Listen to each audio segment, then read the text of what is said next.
know you could have been doing anything else, but you share your time with us, so we're definitely grateful for that as well. Thank you. It's an honor to be here. I do appreciate it. Yes, sir. So, of course, this is our first interview together. So, who is Mr. James Greer away from the music and beyond the titles and accolades? Away from the music, I am extremely family oriented. I am a Hmm. father, Hmm. um, very proud father. I am a grandfather, Hmm. and I love my children. Yeah, so that's the best way I can. Of course, I'm an entrepreneur. You know, Yes. have a Hmm. business. I've had a business for quite some time now, but Hmm. that consumes a lot of my life, a whole lot. But Hmm. I think what I take pride in most, probably more than anything, is even though my kids are all grown now, but at the same time they still my kids, and I just Yes. sometimes I'm concerned with my kids. So yeah, I love being a father. Yes, sir. And then, of course, I read in your bio, you're from originally from Gary, Indiana. Is that correct? Born and raised in Greer, Yeah. Indiana. Yes, Yes. sir. And then, of course, you got the Jacksons from there. Who else is Yes. from there? Hip hop artist Freddie Gibbs is from there. So, Mhm. do you have any fond memories of growing up in Gary, Indiana? Absolutely, I do. Gary is where the church roots came from. Hmm. Extremely church oriented place, and that's Hmm. where the gifts were cultivated. The musical gifts were cultivated. Hmm. Being raised in church, my parents were heavy churchgoers. We went, as a matter of fact, we lived down the street from the church for a while. We went to church Sunday morning, Sunday Uh-huh. evening to YPWW, Sunday night, Tuesday night, Friday night, Saturday young people's night. We were in church all the time, Wow. and I started out singing in the children's choir at church, Hmm. and that's where it started. I used to lead all the songs. I was young and had the high voice, and Hmm. then my mother was an evangelist. She ran revivals Uh-huh. throughout different places in the city, and they Hmm. made us sing. We didn't have a choice; we had Hmm. to sing. And Yes, sir. I had no idea it was developing me for something because I used to absolutely hate it. I just did not like it at Wow. all. It made us do it. And as I got Hmm. older, I started appreciating it. I realized I wasn't a singer, but I knew Hmm. that God had given me a gift for music and ear Yes. to teach. As I got older, they started having me direct the choir. And Hmm. that's where the talent flourished. So Gary, Indiana is the roots because we were influenced by that Chicago sound as well. Yes. Like Hmm. it's Chicago. So Chicago radio was playing all Hmm. day in my house, all Hmm. day, every day, Chicago radio. So I was raised on that sound, and that's what influenced. That's my fondest memory was the music and the church culture. Hmm. And as I mentioned, the music culture in Gary is pretty rich. So how was you able to, I guess, cultivate your own unique sound for what you wanted to do in the industry? Yep, I was a listener. So while the other kids were outside playing, I got my first summer job. I think you had to be 14. Hmm. And I was so ambitious. I kept going up there. Our church was hiring the young people through the city. I kept Nice. going there, just doing work. They were like, "You're not old enough." And they finally got. I said, "You know what? Here, just do the work, and we'll just pay you every week out of our pocket." So I just kept going. So they gave me a little job, paid me. I think I was making $40 a week. Uh-huh. First That's paycheck I amazing. got went and bought me a little record player. Every Nice. time I got paid after that, I was going to the record store buying the albums. We had albums back Hmm. then. Yes. Hmm. I spent all day, every day in my room listening Hmm. to music. And back then it was Milton Brunson and the Tommies. It was Hmm. Benny Cummings. It was Thomas Whitfield. It was the Hawkins Hmm. family, Andre Crouch. Yes. And I Hmm. spent my Cosmopolitan Choir out of Chicago, Lavanya Woodley Corinthian Temple Choir, Chicago. Hmm. I spent my time listening to records. Hmm. And from there, I already knew what I wanted my choir to sound like. I knew as a kid Hmm. what I wanted my choir to sound like. And that's what cultivated my ear was spending that time hours and hours just listening to good music and people that had real vocals. The Hawkins family, Yes. Hmm. excuse me, Richard Smallwood over time. Hmm. Hmm. That's what cultivated my ear. Yes, sir. And of course, you've had the opportunity to be a part of like some major soundtracks, such as Yes. the Prince of Egypt. Of course, on there you had the Boys to Men group. You was on Hmm. Fight Temptations. Of course, they had Beyonce and so many others, Hmm. um, and also the Emperor New Groove. Like how, when you got those opportunities, like did you feel like you arrived and people really paying attention to the music, or what was the initial feelings? behind It it. was mind blowing. It was mind blowing Mm-hmm. because at that time, that's when I had migrated. I moved to Minnesota when I was in my early Mm-hmm. 20s. Mm-hmm. And Minnesota has its own sound, as you know, its own reputation Yes. for Yeah. music with Prince and all that. Then the Mm-hmm. Sounds of Blackness came along. And Mm-hmm. I actually moved there to kind of get away from the church thing because I was in my, I was young towards I wanted to live my Yes. life and Mm-hmm. got there. And the family, Billy Steele, who's the writer of Hold On, Change is Coming for the Steel, for the Sounds of Blackness, he and Mm-hmm. his family had moved there. And he started telling everybody, oh, James lives here. He's a good choir director, blah, blah, blah. So he started telling everybody that. So then people started asking me to do things in church. So I was like, I didn't come here to do that. But it found me. It found me in Yeah. Minnesota. And so this pastor asked me to put together a musical Yes, sir. for a fundraiser for his church and had said, put together some singers. I heard you had a group together, put together some singers in church, Mm-hmm. put together some singers. And man, it was the first appearance. And at that point, people started asking us to sing. And one of my singers named Robert Edwards, who's a member of the Sounds of Blackness, they would ask his Mm-hmm. church, well, can they come and sing at our annual concert? He asked me, I said, sure, we can come sing. We'll do a one-time thing. They asked me, they said, what's the name of the group? We didn't have a name. He was too embarrassed that there was no name. So he said the group is called James Greer Company. And that was the birthday. Wow. That was the birthday of the group. Oh So wow. it That's found me nice. right where I was. So fast forward, we were singing around town a lot. We had gotten known for a Mm-hmm. sound that we had. Well, one of my Mm-hmm. girls in my group was Jamesia Bennett, who's the Mm-hmm. daughter of Ann Nesby, the former lead Yes. singer of the Sounds of Blackness. Mm-hmm. They were out touring in Sounds of Blackness West when they were, they won their Grammy. They were on top. And Mm-hmm. then at that point, Jimmy Jam and Terry Lewis signed Mm-hmm. Ann Nesby for a solo deal. Yes. Mm-hmm. Did her first R&B album. Well, on that album, she had a gospel song Mm-hmm. called "Lord How I Need You." Mm-hmm. And so when they got ready for the background vocals for that, she called us in to do the background vocals on "Lord How I Need You." And Mm-hmm. Jimmy and Terry fell in love with the group's sound. And so Yes. the next call I got, fast forward a few years later, was, "Hey, are you guys busy Wednesday night?" It's like, "No, we're not. Can you come to flight time? Can you be here 6 o'clock?" Sure. Mm-hmm. We had nothing we were going for. We got there, found out we were singing background for the soundtrack with Boys to Men. I would get there. Wow. And it kept happening. After that, it was the Fighting Temptations. Then it was Emperor's New Groove. Then I got a Mm-hmm. call one day saying, "Hey, are you guys busy Thursday?" No, we're not. Can you be at the Mall of America? You're going to be there all night. What's going on? Mm-hmm. Mariah Carey's doing the Today Show, filming it live Mm-hmm. here. They want you to sing background for Mariah Carey. I'm like, what? And that's what changed things. We have been That's trying to get a beautiful. deal. We've been trying to get a Mm-hmm. deal, and people were listening and kind of considering. When they saw Mm-hmm. us on the Today Show with her, then I started getting calls back saying, "Hey, you get a deal yet?" Nope. Hey, Mm-hmm. let's talk. That's kind of how it all started. Yeah. So That's that's amazing. kudos to Ann Nesby and them for opening that door. Mm-hmm. That to this day is still going to this day. And that was some time ago. And for the youngsters that's listening, Jimmy Jim, Terry Lewis, they have pioneered a sound of their own. Like you mentioned Yes. Prince earlier. For the ones that don't know, they that's part of the time and did some amazing Yep. things with the time. Janet Jackson, and the Yes. list goes on and on and on. But Johnny so Gill, yeah, yeah. many of those legends. Yes. hmm So for the youngsters out there, definitely go check out some history on those guys because that's Yes. some legendary guys as well. So when And you to get that move it call, forward, hmm Yolanda Adams, Open yes, My Heart. Yeah. yeah. Yeah. So to get those kind of calls, you are somebody. They were life changing. Those were life changing Yes, phone calls. sir. It didn't happen overnight, but over Yeah, time, those were life changing phone calls. Yeah. yes, sir. And then of course, like we mentioned, you have a plethora of hits, but I wanted to focus on two in particular. One being "Don't Give Up," and the second one being "Do It Again." Can you share the backstories on those two particular songs? Sure. Don't Give Up was from the first album we did. Mm-hmm. When we got the call after the Today Show, Born Again Records Mm-hmm. out of California. And Mm-hmm. there was a guy by the name of Kenny, and the Mm-hmm. other one name was Jason, and they were a production team in Minneapolis. Mm-hmm. And when I got the opportunity to do the first album, I really wanted to call in producers who really understood production. And they Mm-hmm. weren't necessarily gospel producers, but they also had church background. And Yes. Mm-hmm. so they start giving me songs to hear.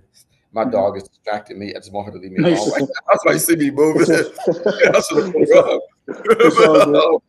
but they started letting me hear songs, and one of the first songs they let me hear was "Don't Give Up," and I knew immediately. I was like, man, Mm-hmm. first I fell in love with the lyrics because, as Mm-hmm. you know, people are always, life is always life, and people are struggling with family, with Indeed. children, Mm-hmm. finances, jobs, whatever going on. So, "Don't Give Mm-hmm. Up" is always a universal message to people. You can Yes. make it if you try. Don't give up. Never give up. Keep your head up. Things are going to work Mm-hmm. out. And so that was one of the first songs we recorded. So that was also the first album, Mm-hmm. having no idea, no clue whatsoever on earth that that album was going to take off and do what, just completely clueless. Yeah. But yeah, we were blessed. So that was the first song. And then the Mm-hmm. second one, that your name is "Do It Again," that's our current single. Yes. So we Mm-hmm. fast forwarding now about 20 something years, right? And so Mm-hmm. that's the current single. That's the follow up to the previous one. I want to say "Thank You" with Marette Brown Clark. That Yes. went number one. So this is the Mm-hmm. follow up, and it features Daryl Walls of the Walls Group. Mm-hmm. So fast forward, my friend Darnell Davis of Darnell Davis and the Remnant, who's an very renowned songwriter, producer. He's written for Mm-hmm. Ricky Dillard, Shirley Caesar, Marvin. Yes. The Mm-hmm. list goes on and on. Well, he's the writer of "Do It Again." Mm-hmm. And back in 2018, we did a live recording, and we Mm-hmm. recorded that song, just to get to the listening session afterwards to realize the engineer only got two tracks. I think it was drums and bass. Nothing else was Oh captured. no. Nothing else was Oh no. captured. Oh man. Right, Ooh. so he felt so bad. He was a good guy. He felt so bad. He started giving us all this free studio time. So the next Mm-hmm. 2 or 3 years we recording. I kept on saying, you know what? This is not what I want. I want a Mm-hmm. live record. So fast forward, we did a live record, and we end up doing that song again.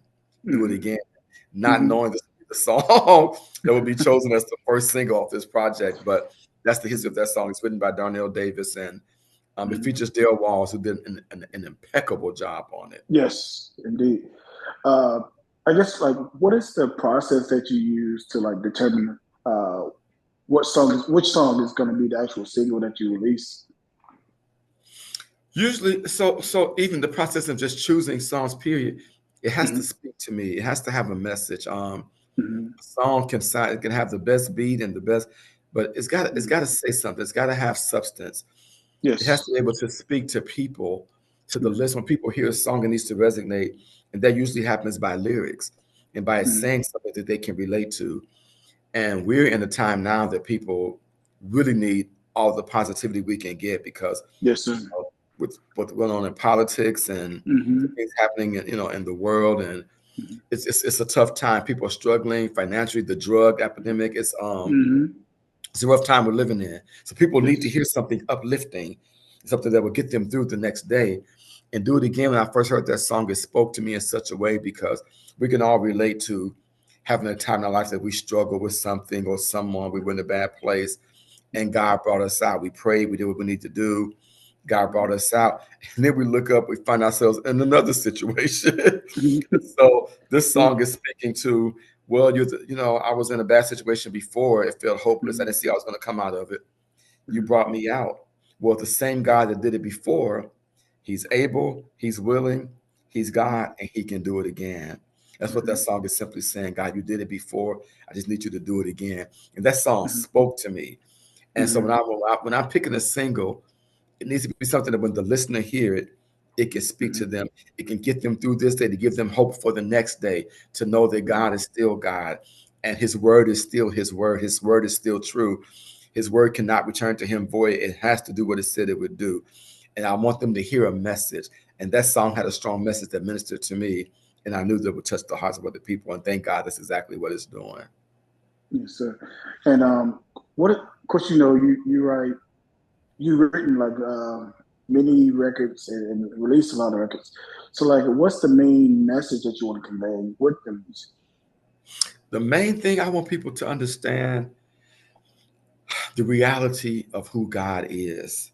Mm-hmm. None of us can say that we know all the ins and outs of God. But one thing Mm-hmm. that we know, even on anything else, that the bottom line is love. Mm-hmm. For God so loved the world that he Mm-hmm. gave his only son. By Mm-hmm. this will all men know you're my disciples if you have love one to another. Yes. As opposed to painting God as a villain Mm-hmm. that's always looking and waiting on you to mess up or do something wrong and keeping Mm-hmm. record. How about Mm-hmm. the first response is love? Yes. And from understanding his love, then understanding mercy, then understanding Mm-hmm. grace. Mm-hmm. And that can usher people into a relationship with God. Mm-hmm. And that's our goal, to be able to say something or to have lyrics to help them to understand the nature of who he is. It starts with his love, and then he extends mercy to us. The Bible says every day we have a new mercy that we didn't have yesterday. And so as we know, mercy will not make sure you don't get quite what you deserve. We have mercy. Mm-hmm. But grace wipes the slate clean, Yes. forgiven. And You know what I'm saying? And I want them mm-hmm. to understand that that's who God really is. So people are so down on themselves. I talk to people all the time because of my kids. I raised 12 boys, and so they have Mm-hmm. friends, and they have friends, and they have children. So somebody's Mm-hmm. always calling me because right before the interview, I had to tell Mm-hmm. somebody, like, I really have to go. I'll call you back. I have an interview. Somebody called me because they need to hear my voice to calm down because they Yes. have some things going on. Mm-hmm. But I'm always spreading the message that you have to understand that despite where you find yourself in life, and we can find ourselves in some very Mm-hmm. challenging positions. I don't Yes. care Indeed. if you're struggling with drugs. I don't care what it is. God Mm-hmm. loves you, and there's a Yes. place in the kingdom for you. And if Mm-hmm. you just give your life to Him, allow Him to process you. Don't hear what people are saying. Drown out the noise and Mm-hmm. hear God. And God will literally deliver you. He'll see you through. He'll bring you to a place in your life that you never even believed that you could be. So I want people to know that when they hear us, I Mm-hmm. want them to hear and know that and feel the love of God through our music. Mm-hmm. And then, of course, we've got to transition into what we call get to know the artist, the person behind the music. I'm sorry. So, of course, some questions that I came up with, and some questions that some of your fans sent in as well. Okay. So, the first one we have for you, of course, you also an entrepreneur. So, can you share your journey as an entrepreneur and what helped you sustain? Because Yes. so many businesses they don't make it past year two. So, yeah. That's it's so true. Well, we started in Mm-hmm. 2019. I obtained the license in 2019, 2018. Mm-hmm. And the business I have is called Home and Community Based Services. So I take care of teens with mental Mm-hmm. health disabilities. I Mm-hmm. provide a service called Crisis Respite, and Mm-hmm. that may be a young kid who's been adopted by a family or maybe a bio Mm-hmm. child, and Mm-hmm. this kid has mental illness and maybe has become very aggressive. Mm-hmm. Now the family's unsafe in their home. So now they're Mm-hmm. looking for out of home placement. So they may have found a placement for this kid, but they may be on a wait list for maybe 6 months to a year. Well, I take Mm-hmm. them into placement with what we call crisis respite while they're in between now and their Mm-hmm. permanent long term placement. And that comes Mm-hmm. with a lot. And I staff them one on one for 24/7. Mm-hmm. Highly trained staff, um, many specific detailed trainings to be able to deal with people with mental health disabilities like that. And so that's kind of the nutshell of what we do. We provide other services, but that's kind of the nutshell of what we do. Mm-hmm. So I was licensed in 2018. We started in 2019, and it has been a journey. That's Mm-hmm. all. That's all I can say. Um, Mm-hmm. employees come and go. You get people Mm-hmm. who come in that do a good interview, go through training. They Mm-hmm. get to work and really find out that they really only care about getting a paycheck. They don't care about the people that we serve. Well, you cannot have Wow. this kind of job and not care about the people that you serve. Yeah. And so Yeah. we've gotten into trouble with the state because of things that people have done on the clock, on site. And Mm-hmm. I don't have the time to tell you, it is absolutely unbelievable the things that people have done. Mm-hmm. But God has blessed us, and we have sustained, and what has sustained us is that we are invested. We care about what we do. Yes. Mm-hmm. We've been determined to stand and to stand the test of time. And we've been through some hard times. And we never even had a mind to give up. It was never a thought of, Mm-hmm. should we close the door? Should we stop? We're doing the good work. And the results speak for itself. We have seen kids' lives completely change. Things that Mm-hmm. they thought they would never be able to do, they're doing. They're working jobs. They're finishing Mm-hmm. school. One kid even has an associate's degree now from criminal justice. It's They amazing. thought they thought this kid would never. He has brain damage. They thought he would never be able to do that. So Wow. we see the results of the work that we do, Mm-hmm. and we are determined that we're going to stay here, and we're going to be here. We're going to be around. I hope even long past my time. Hope that will be my Mm-hmm. legacy, that will go on even past my time. But It's not an easy journey, but Mm-hmm. when God's giving you a vision, He's going to always make provisions for the vision. But you have to be determined. You have to be focused. You have to put the work in. You have to be dedicated to what you're doing, and God will bless your efforts. He'll increase it. And, and if I may ask, like, what inspired you to get into that field? Because, like you said, it could be a challenging field. You got to be. It's not for the faint of heart, you know. So you It's really got to not. love people.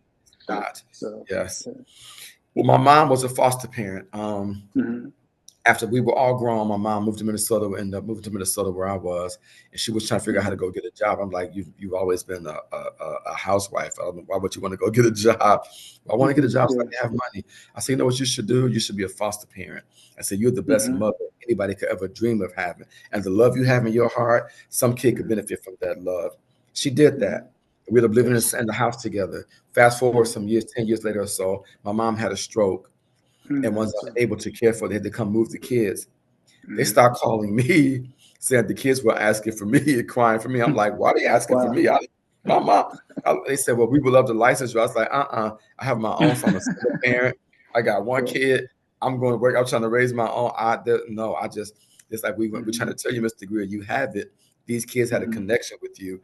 These kids are Mm-hmm. crying every day because they want to see you. Mm-hmm. Clearly, you were a father figure and you didn't know it. Yes. Mm-hmm. They kept calling me. Fast forward, they finally came out like, we're gonna license you. They licensed me.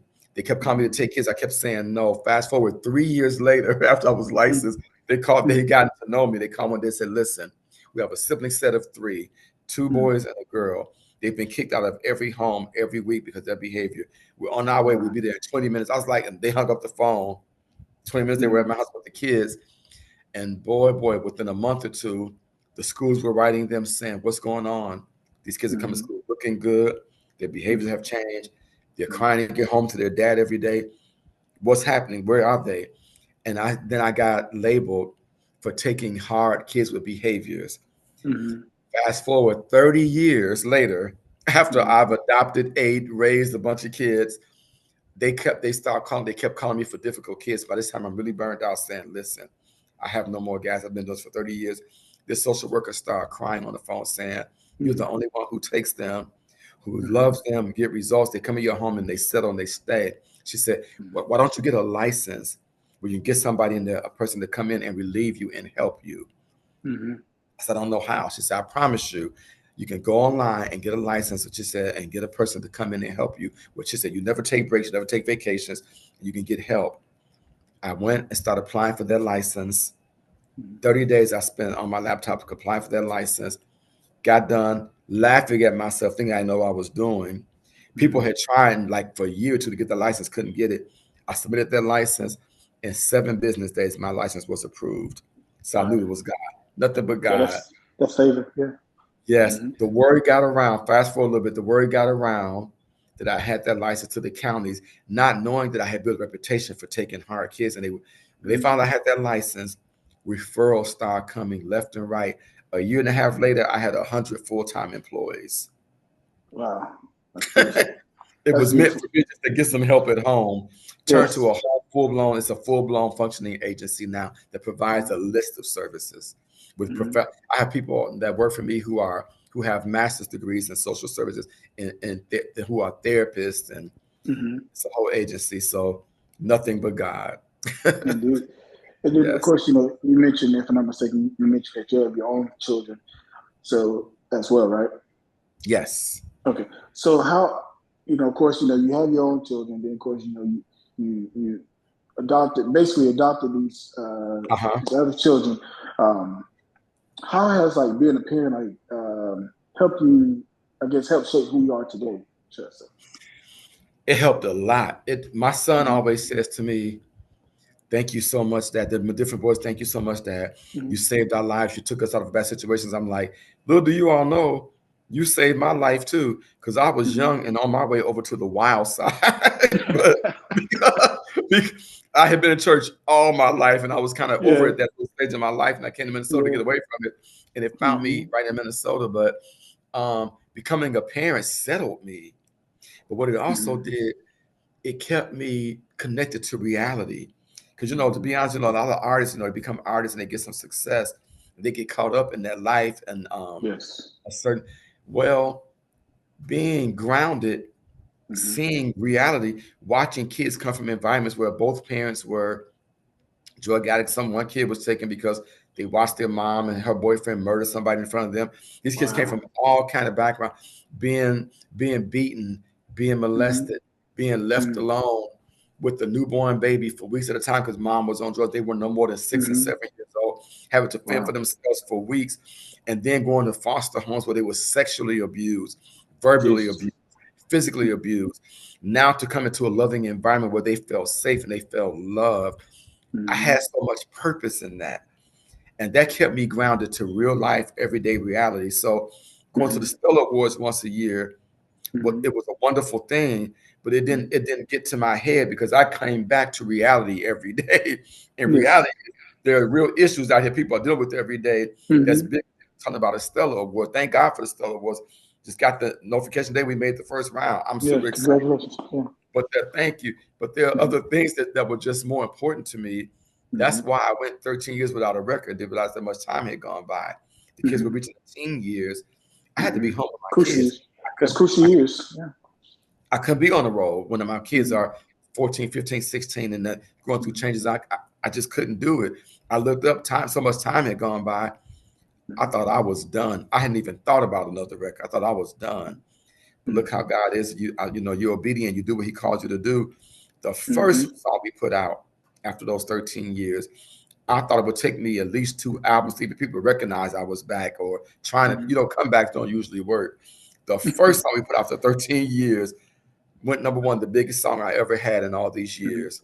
Mm-hmm. Nobody but God could have done that. But because I stayed true to my calling and Yes. obedient and made the first thing, and let's be real, your first ministry is in your home, to your family, to Mm-hmm. your kids. And that's what I did. And I stayed focused. And God has truly rewarded me for that. He has blessed me. And now all my kids are 12 boys, they're all alive. I have not lost Mm-hmm. any children. I watched many people lose kids too. I've had 2 sons be shot. I've had one to OD, and they're all alive and well. And I'm Mm-hmm. very thankful. Amen. Yes, Of sir. course, the next one I have for you is two part. One, what is the biggest accomplishment you, in your own words, that you experienced in one, your personal life, two, in your music career? The biggest accomplishment in my personal life was to be a father and to successfully raise my boys and to see those boys now being young Mm-hmm. men, and almost all of them are now fathers. And I instilled in them Mm-hmm. the importance and the duty of being a father. And I told them from little kids, you will not be a deadbeat dad. When you make babies, you're going to take care of them. They're Mm-hmm. going to be up to you, and you will not repeat the Yes, sir. history of what somebody did to you. And now to see my Mm-hmm. boys and to see how much they love and adore their children and will do anything to be in their lives and be Mm-hmm. part of their lives. I feel like that's one of my greatest accomplishments was to teach them the importance, your most important duty, that's to Mm-hmm. be a dad to your children. That's on the natural side.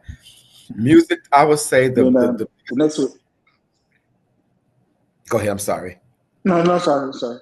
It was a delay And then for a you said second. the other part of the question was the biggest accomplishment in music. I Mm-hmm. would say the longevity. Yes. Um, Mm-hmm. the group has been together 35 plus years, and I have some of the same people I had from the beginning. The longevity and the consistency is what has been the blessing to allow us to be able to come back after 13 years and to get a number Mm-hmm. one song is consistency and dedication and determination. So I think the consistency would be my greatest accomplishment in the music industry. Nice. And then, of course, in your opinion, what's the biggest obstacle that you had to experience and really, I guess, exercise your faith in God to, like, all right, it's time to really lean on my faith because I'm going through this. Like, yeah. Oh man, whew, I can go down the line with that one. Um, I would say probably getting through that can I can relate to that music and with the children. With Mm-hmm. music, I would say it was being into industry so long Mm-hmm. and to watch other people come along and go ahead, and it's like you're still waiting on your turn.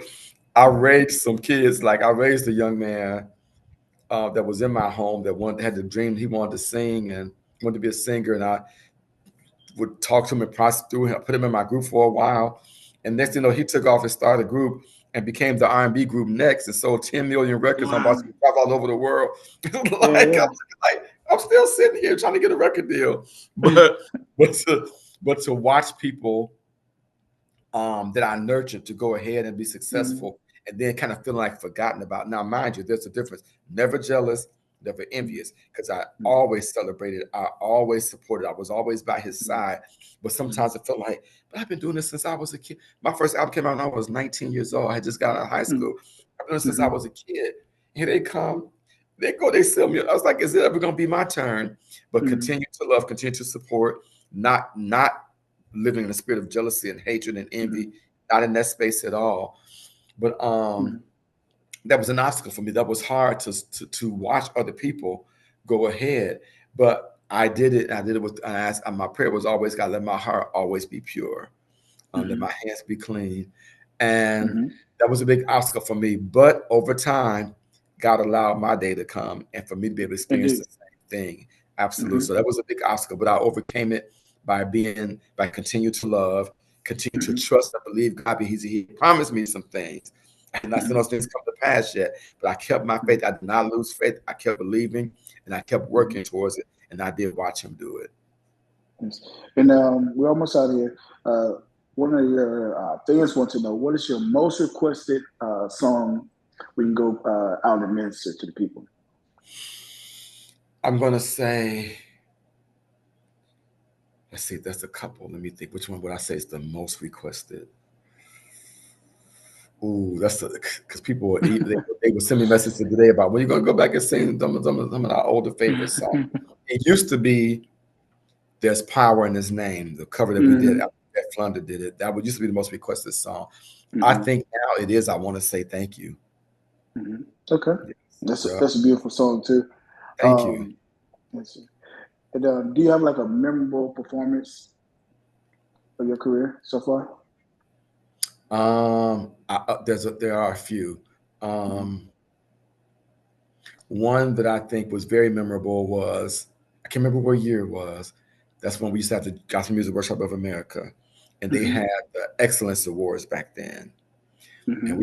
I want to say we were in, I want to believe we were probably maybe, I think we were in Little Rock, Arkansas, somewhere Hmm. south. Okay. Big auditorium, 5,000 people plus, and Hmm. all the big artists. And I was like a little kid, nervous Hmm. because I had not been so much around the industry people so much. So I'm sitting. I was nominated for Excellence Award, so I'm sitting by Vicky Hmm. Mack, who's the one who was over Gospel Central, who put out Kurt Franklin. Yes. Hmm. Then you got Leonard Standard sitting behind me. You had Hmm. Shirley Sears. I'm sitting around all Wow. these big people, and I'm feel like a little kid, and I'm nervous. I'm like, man, we gotta get up here and sing. Kim Burrell was just really just people just really starting, Kim Burrell. Hmm. All these Hmm. people, nobody really knew who I was by name, by Hmm. face, and we had to sing, and so I am shaking. I'm so nervous, and they called us, so they came and got me to bring me back. We went on Hmm. stage and we sang, and we did "There's Power in His Name." Hmm. When I tell Lonnie Hunter, his choir, they were there. They went in the balcony. When I tell them, when we got done singing that song, they had circles around the choir because they were shouting so hard they thought they were going to fall off the balcony. The Hmm. place erupted so hard till they could not pull them back together. And Wow. when they took me back to my seat, I was getting smacked in my head and blah blah blah. Everybody was like, "We didn't know you were James Greer." I said, "I didn't know you were James Greer. I hear your music. You just came out." Mhm, And that was a big moment for me because I used to always feel like we didn't add up to some of the bigger people. And that mhm, was a big awakening for me to let me know that if God allowed you to be put into a large room, then that means you're mhm, there because He ordained you to be there. And if He mhm, put you there, He's going to make sure that you're not going to be made a fool of. You won't be embarrassed. And that was an mhm, awakening moment for me that let me know that we're here because God ordained us to be here. So that means we're supposed to be here. And we come here, we're gonna get the job done. And that sticks out in my head to this day. mhm. And Yes. before we continue, I want to give a shout out to Kim McFarland out of Chicago. She's the one Yeah. that put me on to your music. She's like, "Yeah, you need to listen to this guy right here. His group is amazing." So big shout out to Kim McFarland as Are you well. serious? Yeah. Wow. I have been a fan of Kim McFarland since I can remember. So that means a lot to me. Thank you so much, Kim. That's Yeah. amazing. Thank you. I Mhm. was just talking about Kim on the phone with somebody yesterday, literally. Talk Yeah, about a whole conversation with the label that she used to be with, the person that did mhm, her album. We were just talking about Kim yesterday, how much I mhm, admire and love Kim. So thank you, Kim. Much mhm. love. I appreciate that. Yeah, she's I consider one of my big sisters. Yeah, I love. So I've always appreciated her. Her husband Chris. They've always been very kind. yes. They've always Hmm. been very, very kind. So thank you, Kim. I Yeah. appreciate that. Much Hmm. love. Yes, sir. So we're almost done here, but do you have any advice for the aspiring artists out there, or uh, anyone that want to start a group or acquire? Do you have any advice that you could share? Yes. My advice would be when you do it, if you're going to enter into this world, do it for the right reasons, Hmm. um, and be consistent. If you're Yes. doing gospel music, be Hmm. consistent, but also have a prayer life, have a spiritual Hmm. life. Yes, take care of business. Take care of business. Business is one of the biggest parts of what you do in the music industry. However, if you're going to do gospel music, you got to be in a place that you can hear from God, that you can know Hmm. where you need to be, where you're supposed to be, and you can hear, you can get direction. You got to have Hmm. direction. If you acknowledge Him in all your ways, He'll direct your path. Make sure you have an open ear, your spiritual ear is open, so you can listen and you can hear, so you can always be where you're supposed to be, and be encouraged when it don't look like things are happening for you, may not happen as fast as it did for somebody else. But Hmm. your season will come if you wait, if you be patient, if you be consistent. Your time will come. Be patient. Don't try to Yes. compete. Don't try to do something because somebody else is doing it. Stay in your lane and do what Hmm. God has given you to do, and allow God to open doors. Work hard, rehearse. And when things are happening for you, that's not downtime. Perfect your craft. Yes. Perfect it. You got to have something to give them. You can't have this big old dream, but you don't have any, you don't have the talent. Perfect your craft and make sure that you're on point with your talent so that it can Hmm. open doors for you. And when the doors Indeed. open, walk in with integrity. But more than anything, listen and hear God and stay before Him, and He will give you direction. Hmm. Amen. And before you go, can you share how the listeners can follow you on social media, how the promoters can book you for concerts, and also how they can sow a seed into your ministry, not just musically, but with your agency as well, because I believe that's a beautiful thing that you're doing. Thank you so much. I Hmm. appreciate that. On social media, on Facebook, is simply Hmm. James Greer, and Greer is Hmm. spelled Grear.